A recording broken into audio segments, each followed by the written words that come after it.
Забележна е тенденција за известно влушување на состојбата во Јужна Србија, што може да има негативна рефлексија врз стабилноста на нашата држава.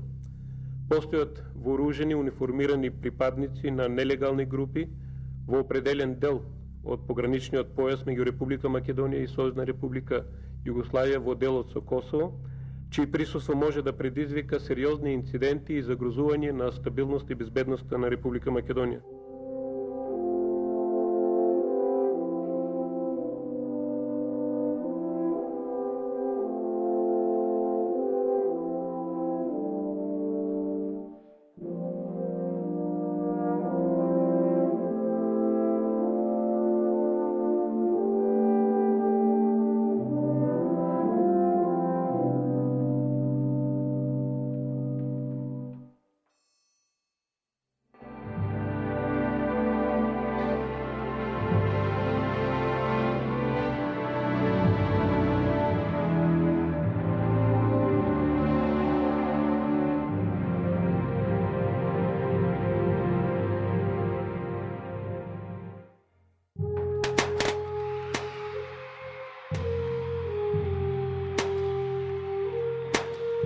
Првата е година која оваа генерација македонски граѓани долго ќе ја памети.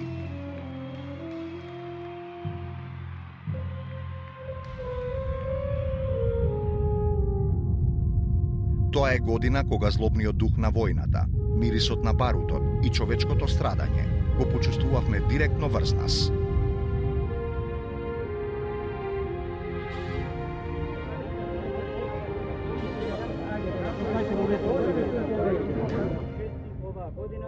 Спомените за 2001-та секогаш се проследени со студени морници и едно реално и сурово сознание за ужасите на војната.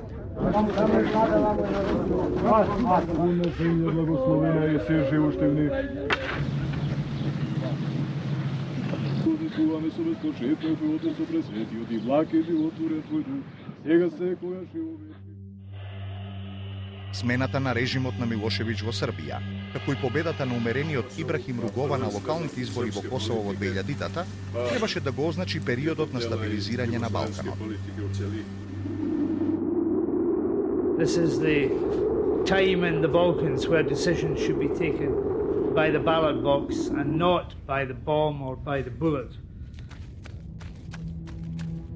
Континуираните напади на албанските герилци на југот на Србија, несогласувањата помеѓу самите албански партии во Косово и навестувањата на Црнагора за организирање референдум за независност беа доволна причина за загриженост за регионалната стабилност. Крајно невнимателно беше од политичките структури тоа да го поценат, тоа се гледаше од авион, дека после Кумановскиот договор УЧК структурите се слободни и тие можат да притиснат за промена или подобра позиција или условно кажеме помош на позициите на македонските албанци во Македонија.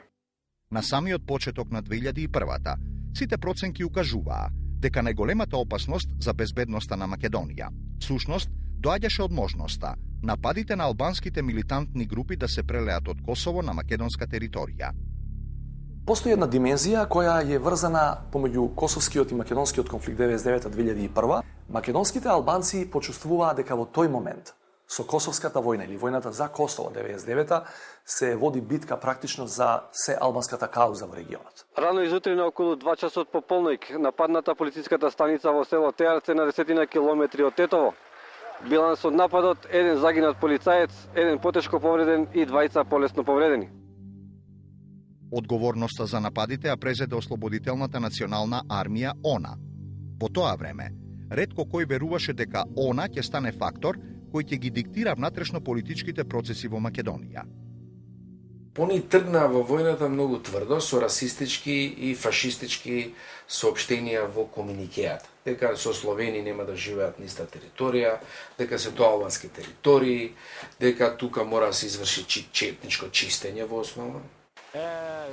Chaque fois que des forces slaves viendront ici, elles subiront le même sort. Leurs véhicules seront détruits, les Macédoniens tués. Ça, c'est notre territoire, ça a toujours été et ça restera notre territoire où pourront prospérer nos enfants, nos frères et nos parents.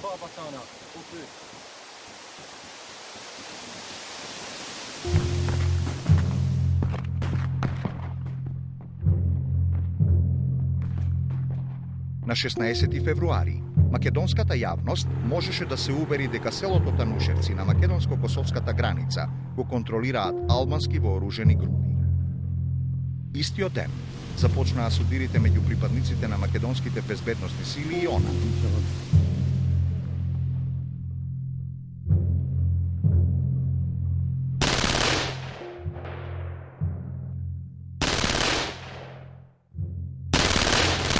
Танушевци стана тест за подготвеноста на владата и на македонското општество да одговори на новите предизвици.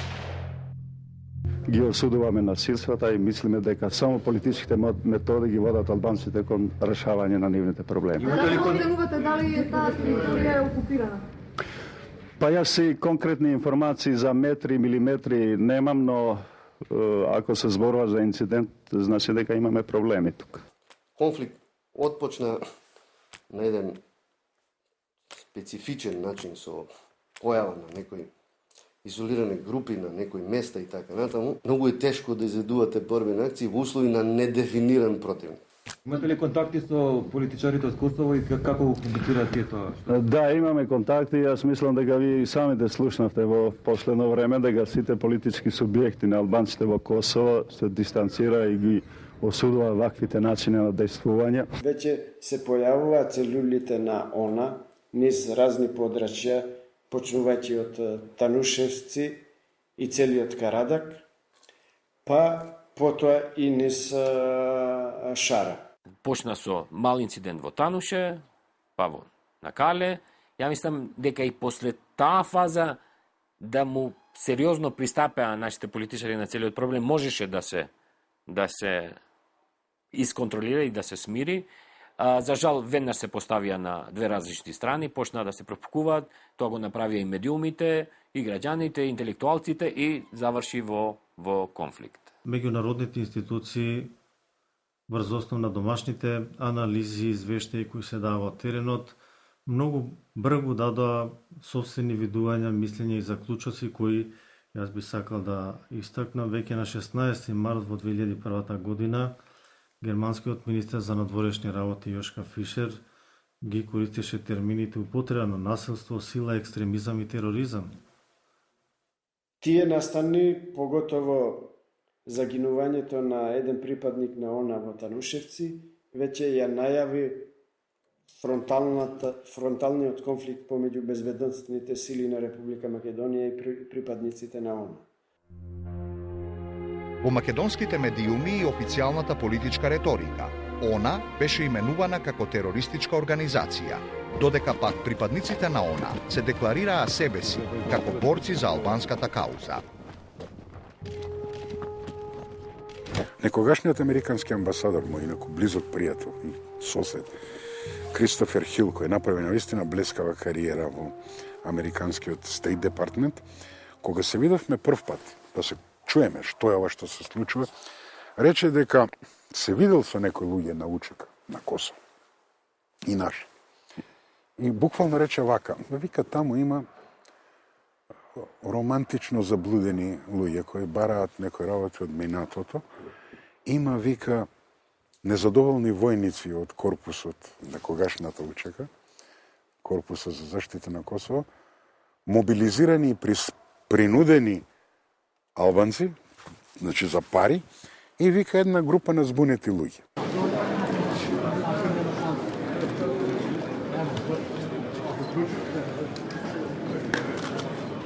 Договорот за демаркација на границата официјално беше подпишан на 23 февруари во Скопје. Меѓутоа, неговата ратификација во парламентот на 1 март, како и состојбите во Танушевци, предизвикаа нови политички превирања. ПДП е против овој договор од следните причини. Овој договор се склучува по една по нас спорна постапка, по нас неприлагодно време за склучување и со погрешен субјект. Вие знаете дека на границата помеѓу Македонија и Косово не вее српското знаме, односно на тоа што остана Југославија, дека таму ни де факто ни де јуре Југославија нема власт.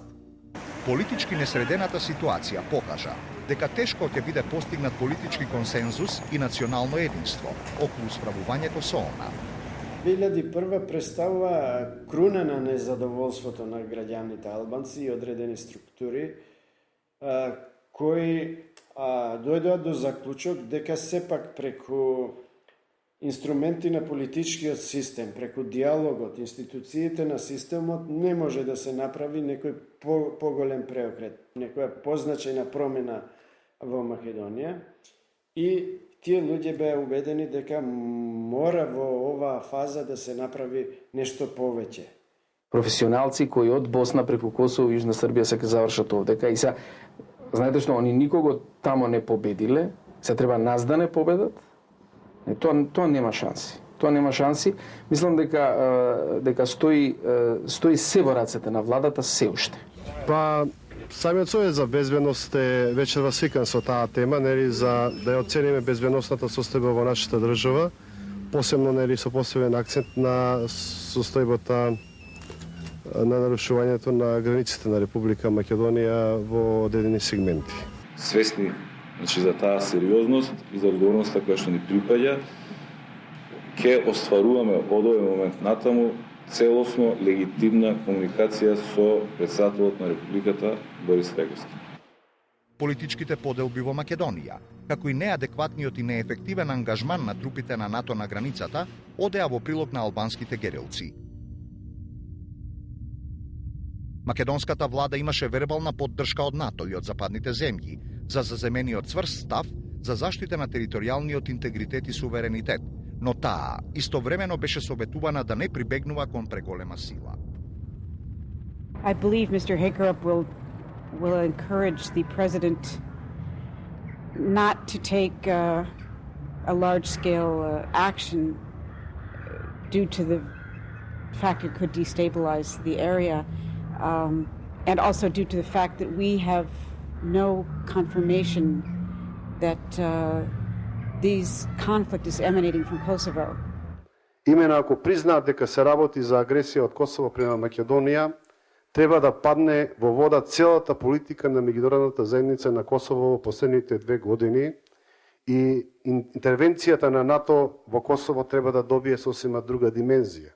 Нема ни една безбедна граница која е чувана само од една страна. Во моментов нашата граница е токму таква или барем на одредени делови е таква, што е доста умешно исползувано од припадниците кои се вклучени во вакви терористички акции, ако и максимално добро го познаваат теренот.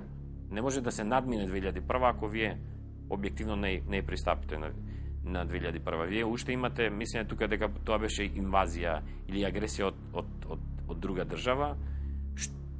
Дали имало држави на други држави кои учествувале, можно е, но агресија од друга држава не се смирува со натрешен мировен документ.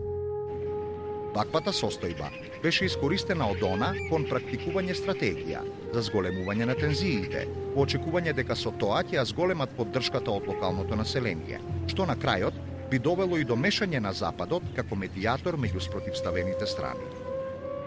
There is no intention to fight the buildings or and to wounded the civilians, but the only goal is how military and to be isolated the terrorist presence on the ground. Со зголемување на интензитетот на судирите кај Танушевци, кои на 4 март доведоа до 3 жртви во редовите на македонската армија при нагазување на мина, на површина изби сета сериозност на состојбите. Dans cette région montagneuse du nord de la Macédoine, frontalière avec le Kosovo, nous avons rencontré des combattants de cette guérilla albanaise dont l'apparition ici inquiète tant la communauté internationale. Ils portent des écussons qui rappellent ceux des indépendantistes du Kosovo et veulent nous présenter ce qu'ils considèrent comme un trophée de guerre. Et ça, c'est la voiture de la police. Les combattants du JK qui sont ici en Macédoine ont détruit il y a à peu près 2 jours dans une embuscade. C'était l'un des véhicules d'un convoi qui devait installer sur la frontière des patrouilles de police mixtes, albanaises et macédoniennes. Ние сите имаме одговорност во Македонија, меѓутоа Европа има големата одговорност и мора да донеси без претерување, секоја минута од овој момент натаму е многу битна за стабилноста на Европа. Recent activities by Albanian extremists along the border between Kosovo and former Yugoslav Republic of Macedonia are exactly opposite what everyone is trying to accomplish in that region. Македонската влада ја затвори границата со Косово и побара од НАТО итно воспоставување на тампон зона на другата страна од границата. On March 4th of this year, 3 soldiers of the Macedonian army were killed. The extremists have not put forth their demands, their requests. They are consciously holding the local Albanian population as a hostage, and in view of the fact that the border belt with Kosovo is inhabited mostly by ethnic Albanians, also the inter-ethnic relations in my country. We're increasing the military presence of KFOR in the border area. There will be more troops, more patrols and more activity to restrict the use of Kosovo as a reinforcement area for those who are causing the trouble and the tension in the northern part of the former Yugoslav Republic of Macedonia. Трупите на Соединетите Американски држави во состав на КФОР, во координација со македонските безбедносни сили, действуваа заеднички против вооружената група на македонско-косовската граница. Очекувањата беа дека со ваквите мерки ќе се оневозможат на тамошните акции на албанските милитантни групи и нивните преминувања преку границата. Меѓутоа, ваквите чекори предизвикаа спротивен ефект. Уште вечерта на 8 март беше пресретнат конвој на македонската полиција, кој требаше да оствари контакти со локалното население во селото Брест, при што загина еден полицаец. Ниту една стапка од македонската територија нема да биде отстапена на екстремизмот и тероризмот. Сите дипломатски и политички напори одат во тој правец. Ние мораме пред било какво расправање со нив, разговор со нив да победиме. Ако не можеме сами, со помош на соседите. Состојбите во Македонија разбирливо не ги оставија рамнодушни и соседните земји. Извршен бе опит за прехвърляне на характерните за Косово проблеми на територијата на Република Македонија. Когато е ставало въпрос за Македонија, винаги се подхождали емоционално.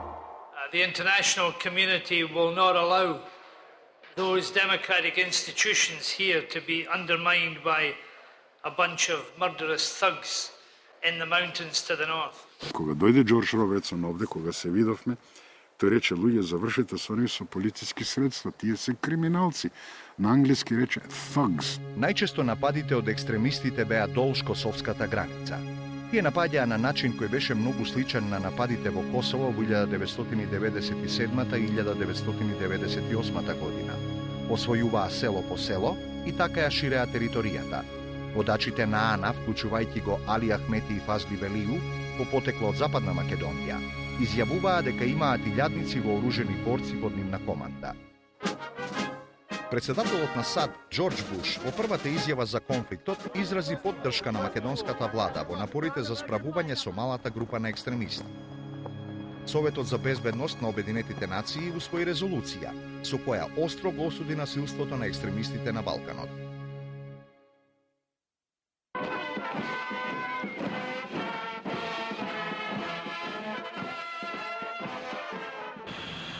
Рускиот председател Владимир Путин преку министерот за надворешни работи Игор Иванов, кој го посети Скопје, порача дека за регулирање на конфликтот во Македонија се потребни решителни мерки од меѓународната заедница. Рускиот министер за одбрана Игор Сергеев на 23 март отворено понуди воена помош за Македонија, нагласувајќи дека Москва не може да остане настрана од тоа што се случува на Балканот. Под мотото «Стоп на македонскиот државен тероризам врз албанците», на плоштадот во Тетово се одржа протестен митинг организиран од неколку граѓански организации. Во името на Сојузот на албанската жена, Мучереме Руси истакна дека борците од Танушевци никој не може да ги нарече терористи, туку, како што рече таа, тоа се борци за правда на албанците во Македонија. Ваквата состојба во земјата е поради тоа што досега ништо не е сторено за правата на албанците во Македонија, истакна Руси. Ако има неправда за албанците во Македонија, јас тоа тогаш го поставувам јавно. тогаш дај да го смениме министерот за правда кој е албанец со друг кој можеби ќе донесе реформи. Ако имаме проблеми во економијата, значи економска сегрегација, економски апартхеид, па дајте да го смениме министерот за економија кој беше албанец, кој патем речено не внесе во Светската трговска организација по конфликтот. А ако е проблем на локално ниво, неостварување на непосредните права на граѓаните, па дајте да го смениме министерот за локална самоуправа, тој беше исто така албанец. И да не ги набројувам вице-премиерите албанци и така натаму. Така што, кога ќе го погледнете од денешен аспект, кога правиме рекапитулација на тие 20 години, целиот конфликт ќе видите дека како и многу феномени во Македонија, тој е абсурден. Елита политike nuk nxorri mësimet. Dhe të mos bëhen gabimet e perandorisë së madhe apo të perandorit Milošević dhe nuk i trajtoi fare hallet, kërkesat e qytetarëve të vet në këtë situatë, kërkesat e shqiptarëve. Unë disa herë kam theksuar, po ata kërkesa që kishën shqiptarët në ish Jugosllavi, po ata kërkesa vazhduan edhe me themelimin e shtetit të ri, shkollimin, gjuhën, traditën, kulturën, barazin, të jetojnë mirë të barabartë me të gjithë të tjerët në shtetin e vet. Mirë po kjo nuk ndodhi dhe të gjitha kërkesat u shtypën o me burgosje, o me vrasje, me dhunë nga ana e policisë. Do të thotë që në qoftë se elitat politike, edhe ish Jugosllavisë, po edhe Republikës së Maqedonisë, po të trajtonin me mençuri të gjitha problemet dhe po të nxirrnin mësime nga e kaluara, s'paku është mendimi im që nuk do të kishte ndodhur as shpërbërja e Jugosllavisë, por as edhe lufta e vitit 2001. На 14 март, истрелите и детонациите на Тетовското кале, како и во околните села на Шар планина, ја навестија жестоката пресметка. На 17 март, армијата на Република Македонија беше ангажирана во Тетово. Хеликоптер Ми-17 на македонската армија се урна на Попова шапка, при што загина Драган Чуилиевски, а од останатите 11 патници, 5 беа потешко и 6 полесно повредени. На 24 март, првите 2 хеликоптера Ми-24Б и 4 хеликоптери Ми-8МТ стигнаа од Украина. Истиот месец, од Грција беа набавени 2 хеликоптера Бел УХ-9, кои пред набавката беа активно користени од првата грчка воздухопловна бригада. Пилотите кои требаше да ги управуваат имаа 20-дневен тренинг во Стефанивикон. Иако сега често се кажува дека македонската армија немаше доволно искусни пилоти и техничка поддршка за новата опрема, фактите се сосема други. Во тој период најмалку 55 пилоти, кои иако немаа доволно часови летање од 90-та до 2001-та, беа искусни пилоти кои само со дводневни краш курсеви во Украина беа спремни да ја користат новата опрема. Освен првите денови, кога со Ми-24 летаа и украински инструктори, во понатамошните месеци тие исклучиво беа летани од македонски пилоти. Некаде пред 12 часот на ова место, кое се наоѓа во близина на Тетовскиот стадион, во Сузуки Марути, при претрес од нашите безбедносни сили, 2 лица се обиделе да фрлат бомба кашикара врз пункт на нашите безбедносни сили. Во раните утрински часови на 25 март следеше голема офанзива на македонските воени и полициски единици. Операцијата беше изведена по обезбедената поддршка од САД, ЕУ и НАТО.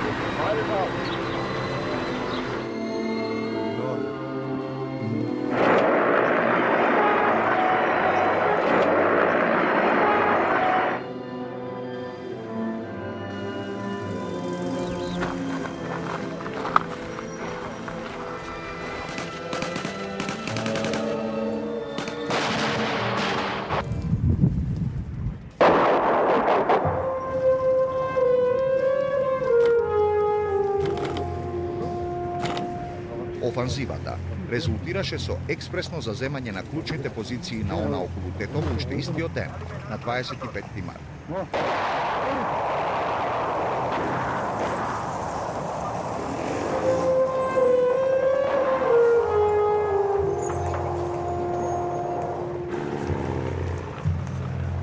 Стана јасно дека она има за цел да испровоцира контролиран судир во Тетовскиот регион, каде беше лоциран германскиот НАТО гарнизон, што во комбинација со медиумската пропаганда би и обезбедил поширока поддршка меѓу албанското население.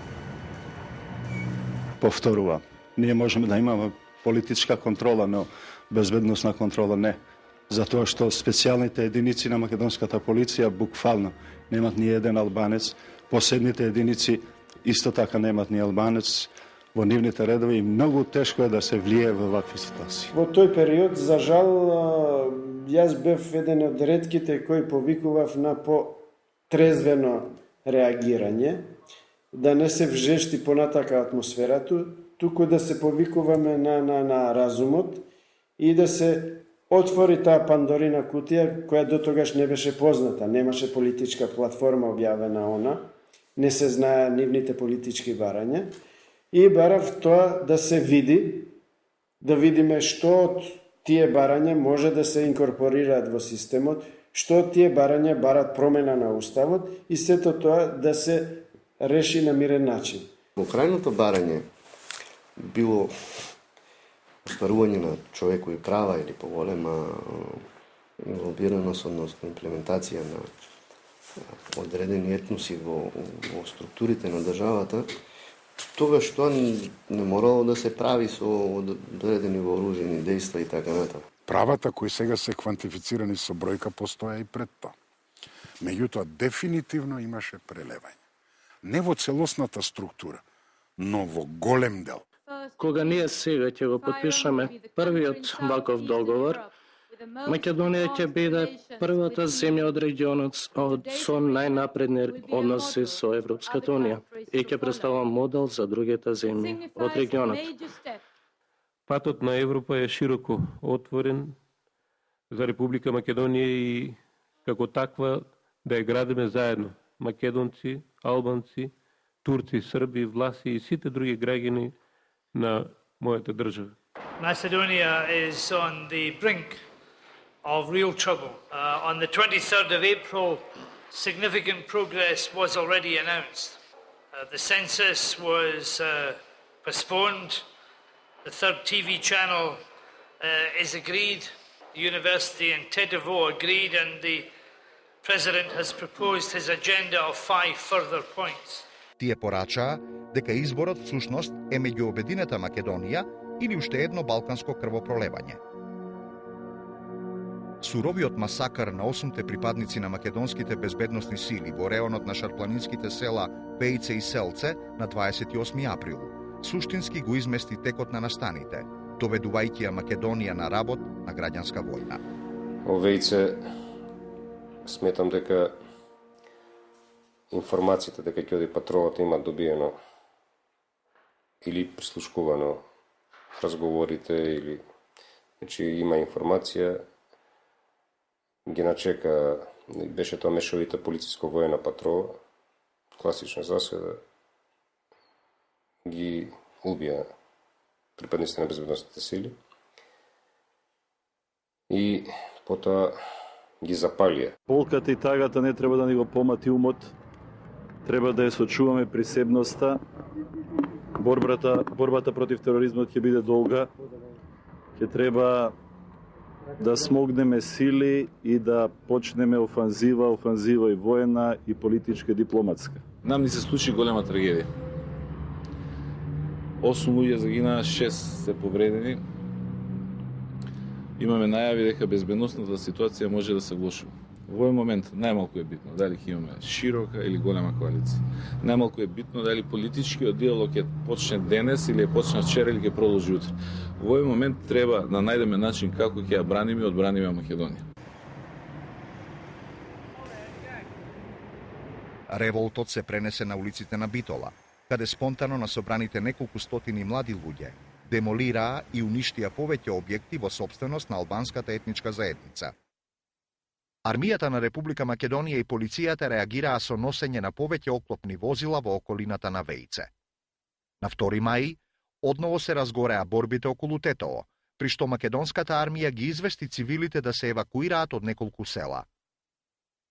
Ескалацијата на тензиите, што настана по убиството на уште 2 македонски полицајци кај Ваксинце на 3 мај, пошто следеше офанзива на македонските сили, ја доведе Македонија пред прогласување воена состојба. Мислам дека една од дискусиите кои ќе биде вечерва водена е прогласување токму на војна состојба во Република Македонија. Дали се точно дека се противите на воена состојба и дека ќе излезете од владата ако тоа се случи? Мислам дека воената состојба воведува поларизација во општеството и омогенизира во етнички бази, што ќе има далекосежни негативни последици. Полека, конфликтот географски се проширува и во Кумановско, каде за кратко време она обезбеди контрола во селата Лојане, Ваксинце, Слупчане, Отља и Матејче. Се наоѓаме во селото Гошинце, од каде што деновиве претежно жени и деца од селото, откако што велат од безбедносни причини се иселуваат кон Арачиново, Скопско, Куманово или Липково. Сега моментално е тешко. Например, да видиш и маж и жена, тоа не е добро, не е лесно. На почетокот, акцијата беше многу успешна, со минимални жртви. Но користењето на цивилна облека од екстремистите и нивното распрскување меѓу обичните селани ја правеше операцијата невозможна. Стана јасно дека логистичката поддршка од македонските албанци е клучен фактор што им дозволува да ја продолжат оваа серија на терор низ граничните делови од Македонија. Во овие пресудни моменти, председателот Трајковски беше во Вашингтон, каде што од председателот Буш доби уверување за продолжување на американската поддршка. Интензивниот дипломатски притисок, вклучително и личните интервенции од Хавиер Солана и Џорџ Робертсон, резултираше со откажување од опцијата за воена состојба.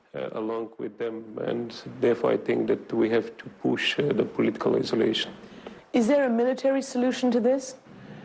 Yeah, we have to protect our interest and also to protect any possibilities of spillovering. Заклучивме дека е рано и дека се уште има простор да не прогласуваме војна состојба.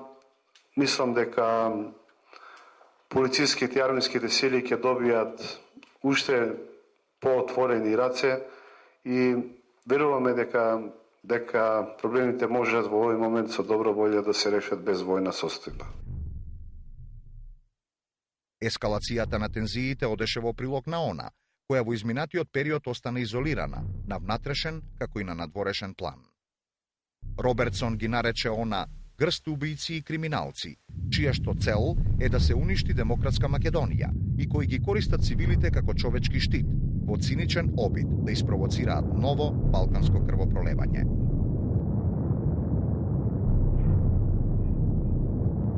Nobody wants to see this country become part of the Balkans bloodbath of the past. We have said many times, and I would like to say it again, that we support the territorial integrity of Macedonia. We don't think that there's any place for violence now. And we're going to help politically, we're going to help from the security point of view. Добиената меѓународна поддршка, комбинирана со силен дипломатски притисок, резултираше со суштински прогрес во преговорите за формирање широка владина коалиција на национално единство.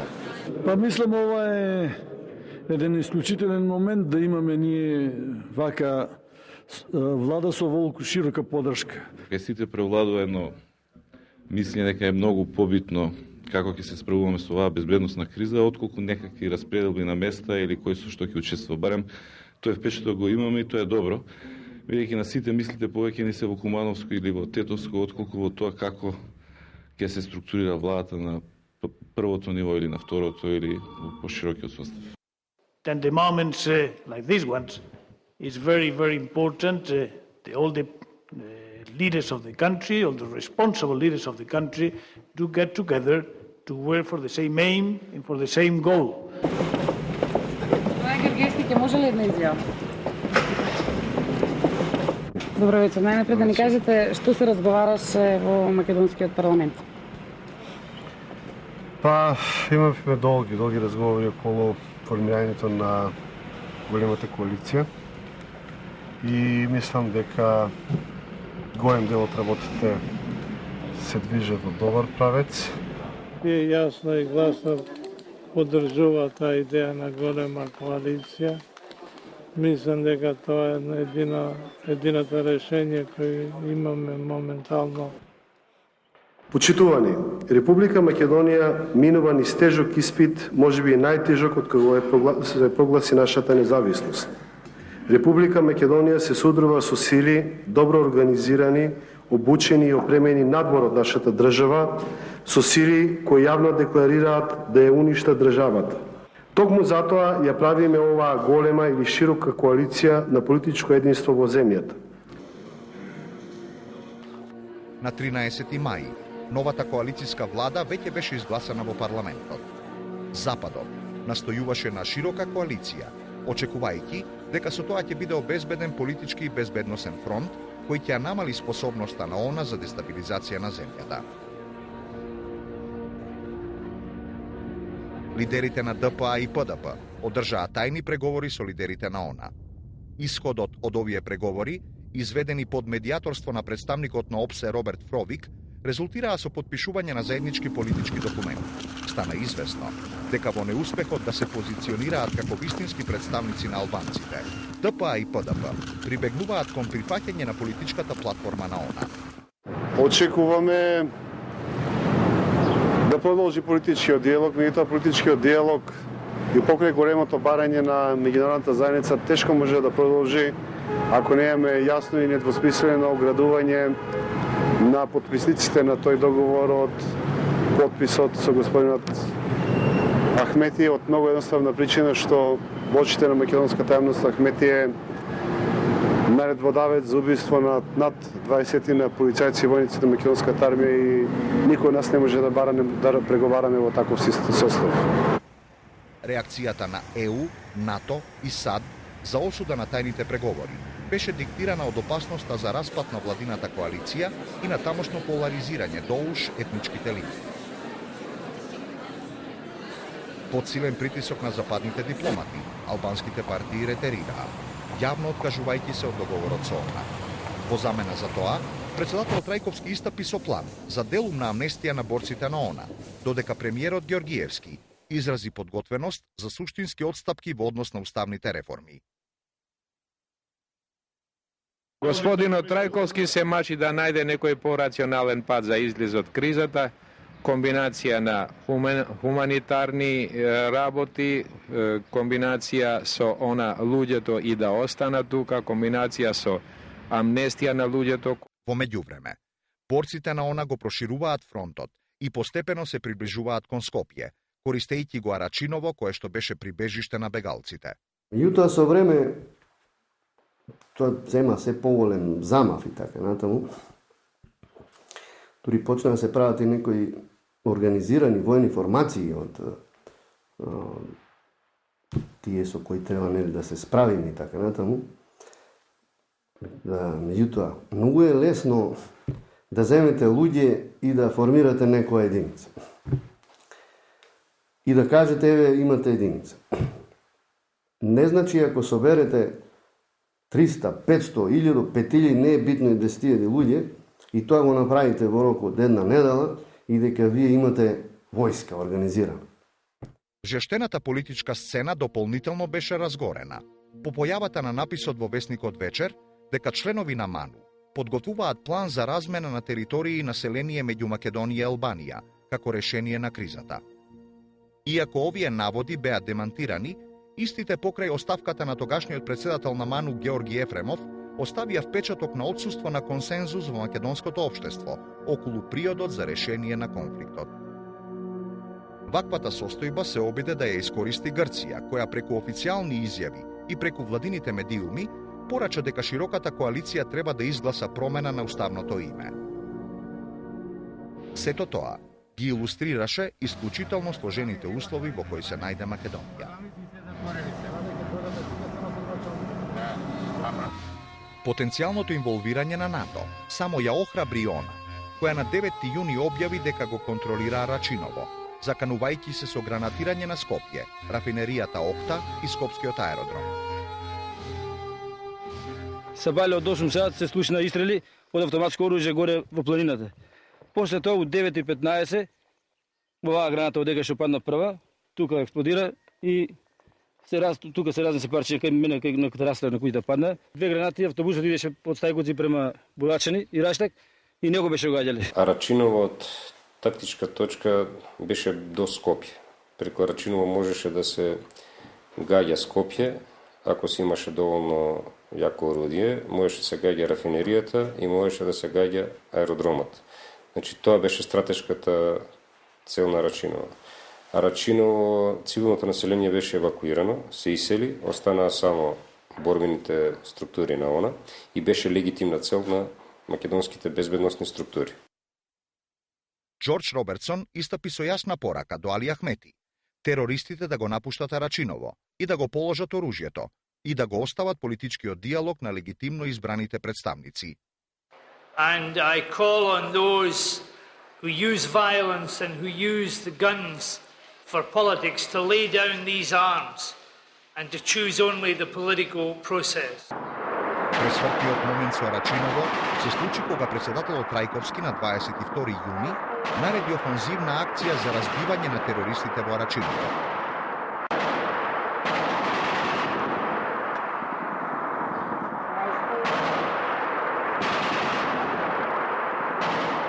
Воените извори говорат дека во селото ОНА действувала со околу 250 борци, подпомогнати од западни инструктори.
Меѓутоа, наместо најавеното експресно заземање на Арачиново во рок од 48 часа, колку што толерираше Западот, акциите се одолжија.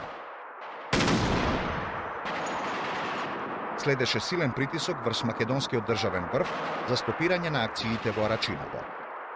Истакнатото бело знаме од ОНА во Арачиново беше искористено од Хавиер Солана за да изврши притисок за издействување прекин на огнот на 25 јуни. Операцијата во Арачиново беше лошо изведена од полицијата, која немаше сила, ја тврдам, и имаше страв да влезе и да чисти како што треба, туку едноставно многу долго, многу споро инсистираше армијата да го ракетира селото. Со ракетирање може да го направите килим селото, меѓутоа се уште не го преземате. Ние го заземавме. Тоа лесно беше да се заземе. Но се стопираше, нели? И ги препуштивме тие пеш помина со оружје, со све. Ги извлекаа од обрач, фактички. Ако што договарале, не знам. Значи, тоа беше договор, да знаете. Ние добивме наредба да ги обезбедиме, да ги пропуштат без проблем, да поминат терористите од другата страна.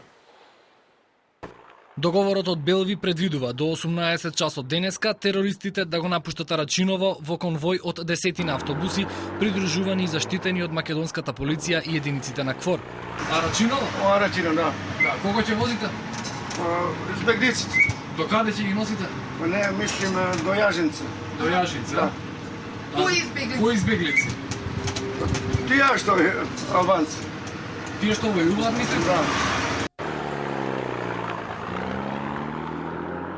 Чувството на изневереност од Западот, зашто придонесе и инволвирањето на НАТО во евакуацијата на борците на ООН од Арачиново со автобуси, ја зголеми горчината од нереализираната победа.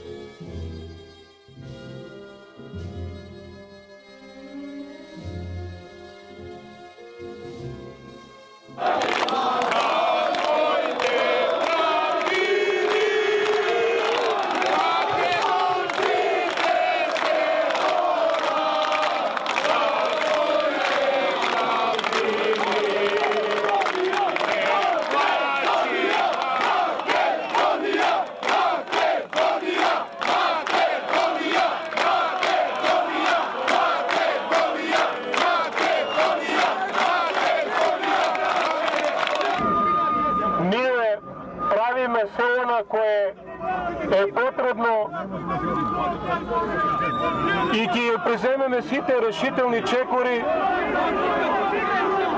за навистина оние кои го реметат вашиот мир или спокој, оние кои сакаат да... И јас сакам да ве уверам дека вие ќе се вратите во вашите домови. Имајте доверба и верувајте затоа што тие се дел од вас и тие се грижат за вас.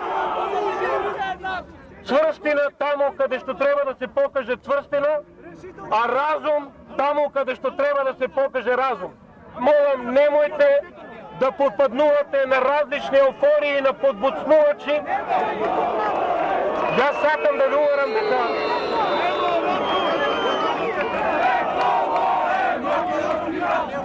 и ќе остане македонски град. И сите повторно треба да се вратиме да живееме заедно со нашите пријатели, било кој да бил, дали албанец, турчин, влак, србин или македонец. А јас верувам тие денеска што најмногу викаат, тие ако сега бидат повикани ќе бегаат веднаш во своите домови.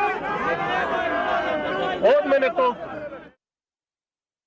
Не згрозува помислата дека некоја мајка би можела да повика на крвопролевање.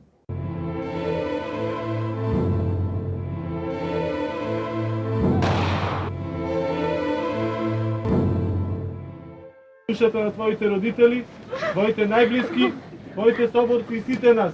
На твојот милник и добрина ќе остане за секогаш. Остане во нашите сеќавања.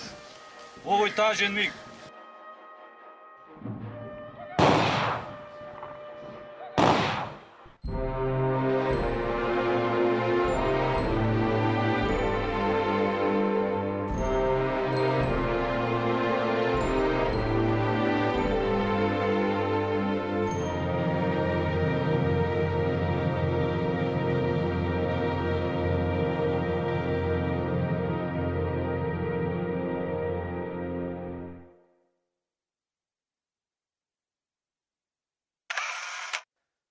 Пред 10 години тој го бранеше своето село од припадниците на ОНА.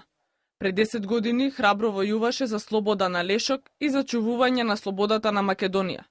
Пред 10 години Ѓоко Лазаревски го даде својот живот за селаните. Што да правим, ја на кој начин да се свртим? Тежок живот е мој, тежок. А уште потешко детето го изгубив. Господи Исусе Христе, помилуј ме.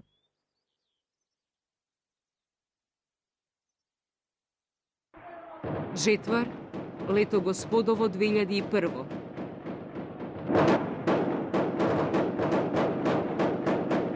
Ѓоко Лазаревски е покосен, бранејќи го родното огниште. Кај гробиштата во Лешок, само душата негова талка, чемерна од албанското терористичко дивење. Далеку од дома во Ѓорче Петров почива неговото тело. Денес Македонија, светот, христијанството го изгубија од својот културен табернакул манастирот Свети Атанасије, изграден дамна во 1335-та. Непокорен како народот, секогаш возобновуван од православниот македонски феникс. Еден ден, во житијата и песните ќе се спомнува и ова богохулие. Дај Боже, за навек последно. Овој пат имаме создавање на нови талибанци од страна на западните демократии во рамките на Европа. Веројатно дека светската историја познава само уште еден ваков пример, а тоа е уништувањето на будистичките споменици во Авганистан од страна на талибанците, па би сакала да кажам дека не само во Авганистан, туку и на Балканот постојат еве вакви талибанци, но за разлика од тогаш, кога целокупната меѓународна јавност го осуди овој чин и беше згрозена, одредени меѓународни фактори ги поддржуваат балканските талибанци. Убиството на 5 мина припадници на АРМ кои потпаднаа во заседа во близина на селото Шипковица на 5 јуни, само го потврди отсуството на координација помеѓу АРМ и МВР. Одговорот кој следеше беше опожарувањето на повеќе објекти на албанци во Битола, што повторно ја остави намаса опцијата за прогласување воена состојба, на што инсистираше премиерот Георгиевски. Тензиите дополнително ги зголеми стопирањето на вентилите на браната на Липковското езеро од страна на ОНА, со што Куманово остана без вода. Сепак, преовлада политичкиот приод, манифестиран преку новиот мировен план, усогласен со западните дипломати, а кој беше презентиран од председателот Трајковски на 8 јуни. When there's an armed insurgency against your country, and when public opinion can vary from day to day depending on the worries of the citizens, it takes a special leadership to lead a country like this. Ние немаме друг избор, освен дека мора да успее и она што го кажав на почетокот, мора да се постигне едно единствено, значи единствено меѓу сите учесници во диалогот и решение, едно трајно решение. Со планот се предвидуваше фазно разоружување на ОНА, со поддршка на НАТО, со продолжување на политичкиот диалог за уставните реформи. Меѓутоа, стана сосема јасно дека НАТО може да се инволвира во надгледувањето на разоружувањето единствено откако ќе биде постигнат мировен договор. Ваквиот крајно предпазлив пристап на ЕУ и САД беше разбирлив, бидејќи постоеше реална опасност меѓународната интервенција без претходен мировен договор да доведе до федерализација на Македонија, со сериозни последици за целиот регион. Јас обично имам една изрека, велам Македонија е федерација, ама тоа нема кој да ја го каже. Значи, реално, неформално правно, ние веќе живееме како да сме во федерален систем, односно како поделени општества кои имаат зони на политичко влијание и слично. Дури изборите не ви се граѓански и демократски избори, затоа што ако дел од политичарите се обраќаат само на дел од популацијата, на собствен јазик, кој не разбирлив за останатите, значи не се обраќаат на сите граѓани, не повикуваат гласови за сите, туку само за оние кои се нивната популација, етничкото нивно, да речам, стадо, од кое очекуваат поддршка. И тоа е она што Македонија ја прави се уште невозможно. Значи, се уште немаме политички фактор кој ќе им се обрати на сите. Председателот Владимир Путин при историската посета на Белград и Приштина на 17 и 18 јуни остро го критикуваше НАТО за состојбите во Македонија, истапувајќи со иницијатива за свикување на Балканска конференција. Со тоа, Русија повторно ја демонстрираше намерата за директно инволвирање во состојбите во регионот, нешто што Западот максимално се трудеше да го оневозможи. Вмешувањето на Западот при изведувањето на акциите на македонските безбедносни сили под изговор за заштита на цивилното население дополнително се одрази врз некоординираноста и неефикасноста на акциите против ОНА. Тоа, како и на тамошниот неуспех во постигнувањето на конкретен договор за уставните реформи, водеше кон сигурна промена на позицијата на Западот, првично фокусирана кон изолирање на ОНА. Вечерта на 25 јуни се случи голем протест на резервистите на МВР и околу 5000 граѓани пред македонскиот парламент. Протестантите побараа оставка на председателот Трајковски. Хаотичните слики од влезот на демонстрантите во парламентот, проследени со пукотници и демолирање на просториите и автомобилите, ги зголеми стравувањата дека етничката поларизација излегува од контрола и дека земјата се движи кон граѓанска војна. Токму во таа насока беше и обраќањето на председателот Трајковски, кој по смирувањето на состојбите повика на национално единство и на продолжување на политичкиот диалог. По случувањата во Арачиново, Западот дефинитивно одлучи челниците на ОНА да имаат удел во кроењето на уставните реформи. Затоа влијаеше и промената на политичката платформа на ОНА, која од првичната борба за ослободување од окупаторот прерасна во борба за рамноправност на албанците. Тоа се потврди со инволвирањето на НАТО при постигнувањето на спогодбата за безусловен прекин на огнот на 5 јули, кој беше потпишан одделно од македонската влада и од ОНА. I think to underline that the political process is back on track and the ceasefire is back on track. Да се врати прекинот на огнот. Според она што сме информирани во 18 часот, повторно е стабилизирана состојбата. Дури и кога се води војна, мора да има некои кои ќе разговараат и преговараат меѓу себе за држава. Изјавата на премиерот Георгиевски за неделникот Newsweek од 16 јули, дека ова е најлошо флертување на меѓународната заедница со терористичките групи, содржеше силна критика, но истовремено ја илустрираше немоќта за соодветно воено позиционирање во однос на ОНА. Значи, македонската армија и полиција е распространета толку што може. Територијата е огромна, просторот е огромен, ние не можеме на секој метар да ставиме војник. Велам дека ние имаш работа со недефиниран противник, дури во известни ситуации така беше смешно. Знаете, не може да употребите на формацијска единица на нешто што ќе биде смешно да употребите таа единица таму. И тогаш мораш да употребуваш адекватно на предизвикот нешто. Па дури ако ви кажат смеете да преземате некои големи акции, силата мора да биде сразмерна на употреба сразмерна сила. Или еднаква сила. Кажеме на работа, никогаш во воените дејства не се употребува еднаква сила. Знаете зошто? Ако е еднаква, тоа крај нема. Стана јасно дека ОНА ќе ги диктира политичките преговори. Тоа се одрази и врз радикализирањето на позициите на ДПА и ПДП и нивното тактизирање во однос на предлогот на меѓународната заедница, преточен во рамковниот документ на францускиот уставен експерт Роберт Бадентер. Кажете дека политичките партии не стојат за терористите во Македонија. Како освен ако не станува збор за двоен морал, како сега гледате на држењето на политичките партии? Видете, и денеска ни една политичка партија во Македонија и на Балканот, а посебно политичките партии на албанците и во Македонија и на Балканот, официјално не стојат за тоа. Но јас многу пати реков за сето ова дека има многу тешка и мрачна позадина, затоа што факт е дека логистички се перфектно поддржувани овие активности.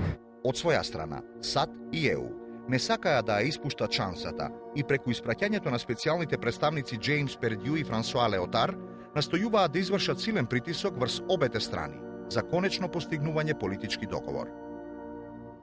Камен на сопнување стана барањето на ДПА и ПДП за официализирање на албанскиот јазик како втор државен јазик во Македонија, што од страна на македонскиот политички блок беше оценето како водење кон федерализација.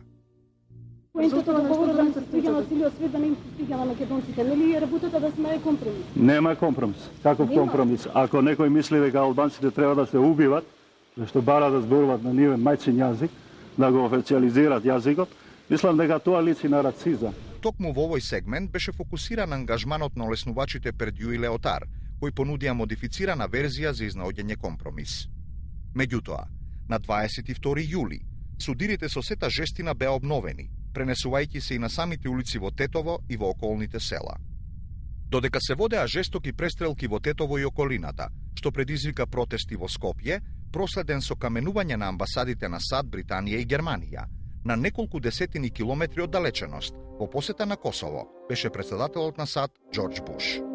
Американскиот председател ја реафирмираше заложбата на Вашингтон за стабилен и просперитетен Балкан. Меѓутоа, патот кон оваа цел водеше преку издејствувањето на мир во Македонија.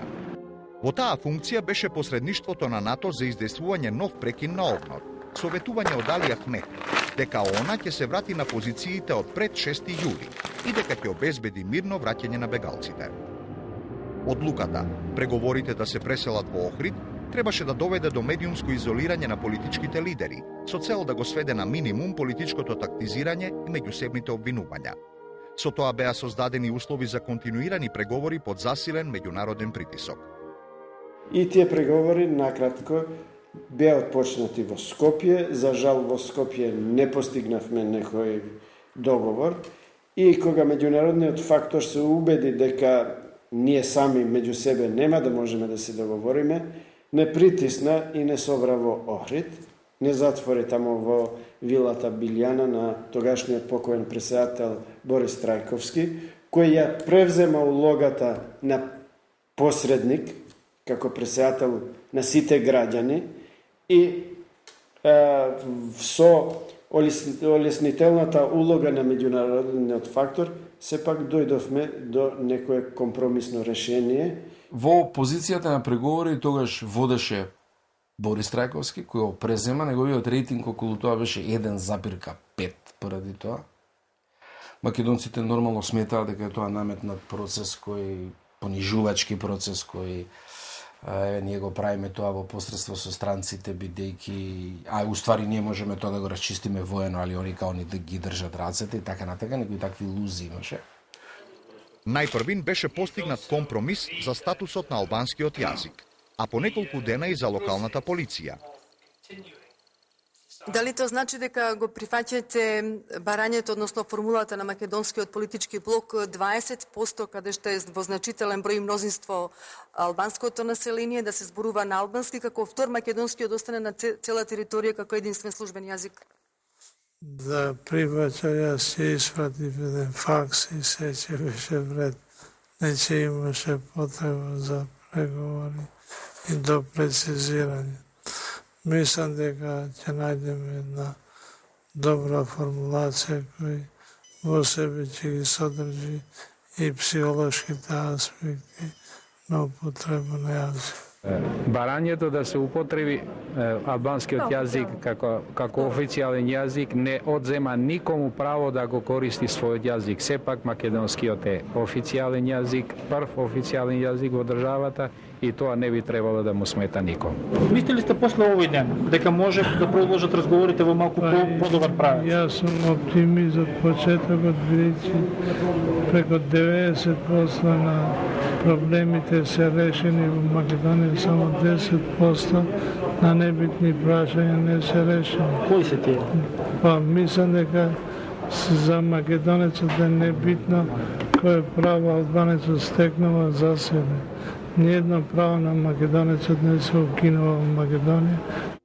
Додека се надзираше крајот на кризата, а НАТО веќе се подготвуваше за брзо распоредување на околу 4500 војници за надгледување на процесот на разоружување, се случија нови драматични настани.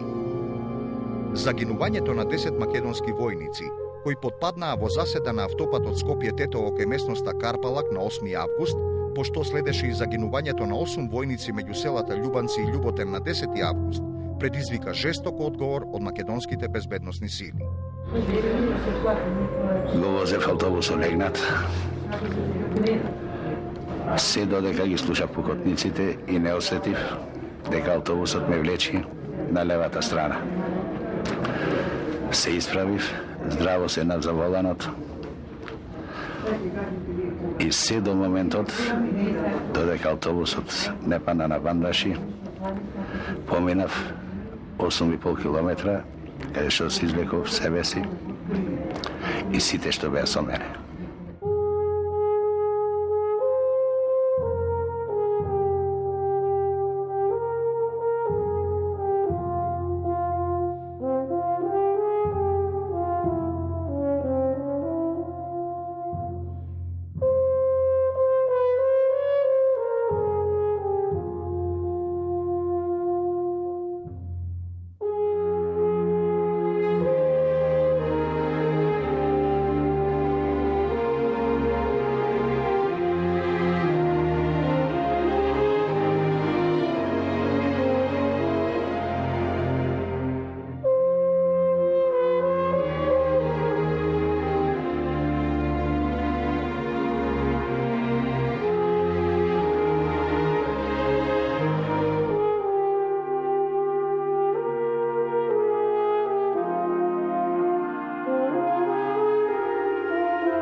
Карпалак исто така класична заседа.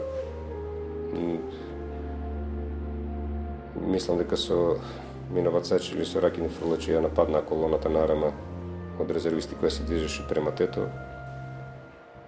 Сега дали има кривица кај морална или било каква, дека се пратени недоволно заштитени конвоите или недоволно професионално патролите се понашале на терен, тоа ќе покаже времето. Не би сакал да шпекулирам. И пак ќе дојдеме на тоа дека полицијата ермијата на почетокот немаше добра координација и немаше доволно обучени и опремени луѓе за да можат да и тоа го користеше тие информации ги добиваше и го користеше за зазимање на територии, бидејќи капацитетот на полицијата, бројката на полицијата беше многу мала во тој период, не можеше секаде да направи интервенција. Беа преземени интензивни напади кај Љуботен, а жестоки судири имаше и во Тетовско. Силниот притисок на САД, ЕУ и НАТО сепак не дозволи состојбите да бидат свртени во друг правец. На 13 август, председателот Трајковски, заедно со лидерите на 4 партии во присуство на водечките западни политичари од НАТО, САД, ЕУ и ОПСЕ, го потпишаа Охридскиот рамковен договор.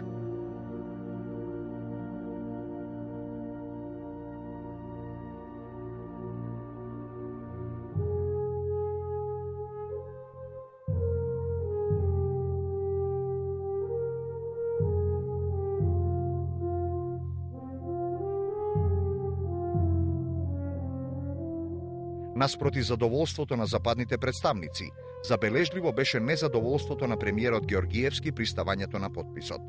Со документот се регулираше разоружувањето на ОНА под супервизија на НАТО.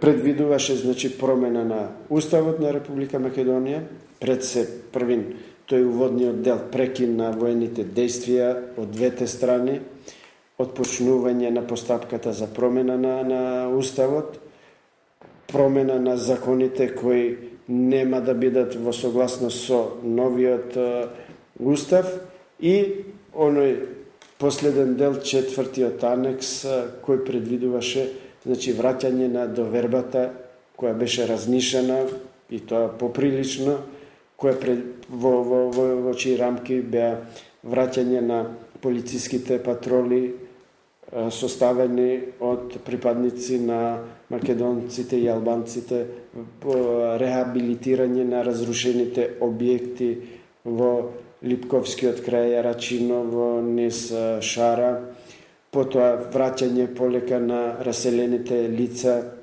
и низа мерки за надминување на последиците кои ги остави конфликтот.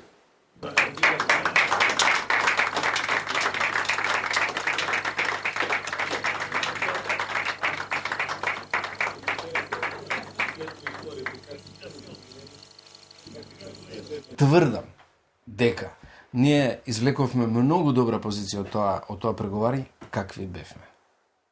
И во какво расуло политичко бевме. Зашто сме ние самите криви. Куптуваат, че gjatë negociatave ka kompromise dhe ku ka kompromis ka edhe pakënaqësi, por e rëndësishme e marrëveshjes së Ohrit është që u ndërpre konflikti, nuk eskaloi konflikti në luftë qytetare, por u arrit që palët të merren vesh dhe të marrin zotim që atë që është arritur në orë та имплементојnë на kohë. Некоја чудна политичка логика имаше во 2001 дека албанците добија све, македонците изгубија све. Охридскиот договор, познавајќи го процесот кој се случуваше, меѓувреме е стварно компромис, неизбежен компромис на двете страни. Значи Македонија им беше на агендата преживее, зашто исто така треба да биме благодарни. И не само благодарни, туку е веројатно резултати на нашата претходна политика во која се стабилизира Македонија, сепак 10 години од независноста. и ги избори своите проблеми, велам, на демократски и меѓуетнички план беше земја за пример, како и да завртите.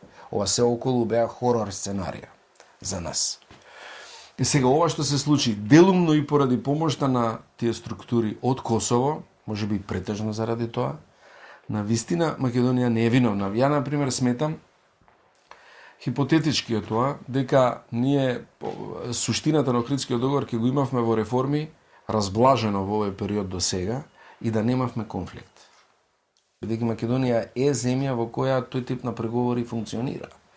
Споро, поспоро, можда, меѓутоа ние тоа ќе го имплементиравме внатре. Не ни требаше нас конфликт. Конфликтот беше микст на косовската дивост и влегување внатре и поддршка на македонските албански круги кои беа маргинални, а кои се залагаа за некое потврдо решение. Поголемиот дел од политичката сцена на албанците во Македонија беше инволвирана во еден процес политички на конструктивни реформи. И они ќе има резултат од тоа, тврдам. Tani, mund të ketë lloj-lloj vlerësimesh nga individ të ndryshëm, nga institucione të ndryshme, por lufta e 2001-shit nuk është as skenar, as nuk është e imponume dhe e importume nga ndonjë vend tjetër, unë thash edhe më lart, është një grumbullim revolte decenjesh nga një komunitet i cili kërkonte të jetë i lirë, të jetë i barabartë në vendin e vet, me të gjitha ato të drejta që i takojnë. Договорот го регулираше и државното финансирање на високото образование на албански јазик, пропорционална застапеност во државната администрација и полицијата, децентрализација на локалната управа, како и спроведување на пописот. Како своевидна награда од меѓународната заедница беше ветувањето за организирање донаторска конференција. Главниот предизвик, кој преостана, беше усвојувањето на договорените уставни промени во парламентот, како и спроведување на разоружувањето на ООН од мисијата на НАТО, операција Суштинска жетва. На 19 август, од експлозија на мина на патот Мадрача-Ново село, загина двочлената екипа на мониторинг мисијата на ЕУ, во придружба на еден преведувач албанец.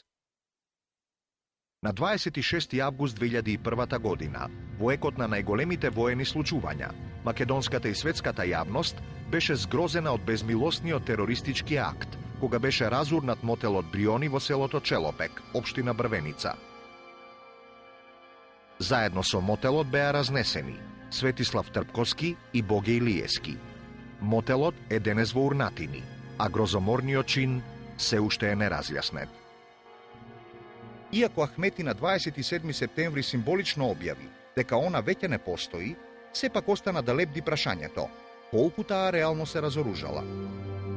На 12 ноември, тројца припадници на специјалната единица на македонската полиција Лавови загинаа, а неколкумина беа ранети, откако на нив од заседа бил отворен оган од ракетни фрлачи и золји во близина на тетовското село Требош.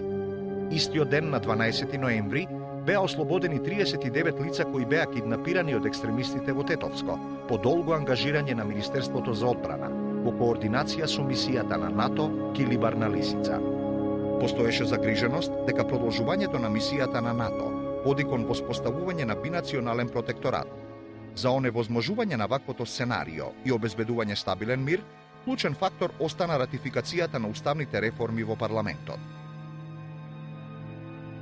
Очекувам најпрви меѓународната заедница, која цело време беше на некој начин патрон на овие сите работи и вршеше, пак на некој начин да го употребам тој израз и притисок врз сите нас да ги донесеме овие уставни промени. Ние тоа го направивме, би рекол не со голема волја и желба, но сепак го направивме и очекувам да се покаже сега таа е на ред. Мислам дека Македонија без собствена вина, без вина поготово на оваа власт и влада, дојде во една состојба на социјална и економска криза како последица од воените действија. Надеваме дека ова што го направи парламентов ноќва ќе ги поттикне сите други кои преземале разни обврски во мировниот процес што побрзо да ги спроведат своите обврски, особено обврските кои ги имаат превземено пред НАТО терористичките организации во Македонија. Нашите очекувања се дека ова постапно ќе почне да воведува еден принцип на градење на елементарна доверба која би продуцирала по-безбедна ситуација и по-голем мир во Македонија. Ние сметаме ако ќе проработи ова уставна рамка и ќе сите граѓани, нараѓата албанците, ќе се задоволат со нивната позиција во општеството. Со тоа ќе се дига и лојалноста на граѓаните кон системот и со тоа може да се заврши севкупниот етнички конфликт во Македонија. Донесувањето на овие амандмани е една можда единствена, а и најдобра шанса да се почне кон разрешувањето на проблемите на мирен институционален пат, со надеж дека меѓународната соработка, меѓународните фактори ќе ни стојат позади нас. Подолготрајна и жестока дебата, под силен притисок на НАТО и ЕУ, македонскиот парламент го изгласа пакетот уставни промени. Неполна недела потоа, СДСМ ја напушти владата, дистанцирајќи се со тоа целосно од политичката одговорност. Ние не би сакале со нашето понатамошно учество во оваа влада и би рекол неприродна коалиција и понатаму да представуваме алиби и покритие за продолжувањето на катастрофалната економска политика, алиби за продолжувањето на државниот криминал, корупција, распродажба на националното богатство, военото профитерство, личното богатење и промовирањето на системот на партиски феудализам во Република Македонија. Политичкиот маневар на ВМРО ДПМН со рекомпонирањето на новата влада, како и со пролонгирањето на датумот на парламентарните избори покажа дека за Македонија предстои нов период на динамични настани, кои ја определуваа незината иднина. Ние не можеме понатаму да бидеме бейбиситерка и да трчаме по Георгиевски, Бошковски и останатите и да ги чистиме валканиците што ги прават позади себе. Во наредниот период треба да се победи политиката што овозможи до војна во Македонија да дојде. Ако се парира на оваа несериозност на Социјалдемократскиот сојуз, може да се размислува во тој правец, чисто само за да покажеме каков е парадоксот во кој сака Социјалдемократскиот сојуз да ја внесе Македонија. Јас тврдам и длабоко сум убеден од тоа дека ако ние не учествувавме во владата, кој знае што ќе се случуваше со Македонија.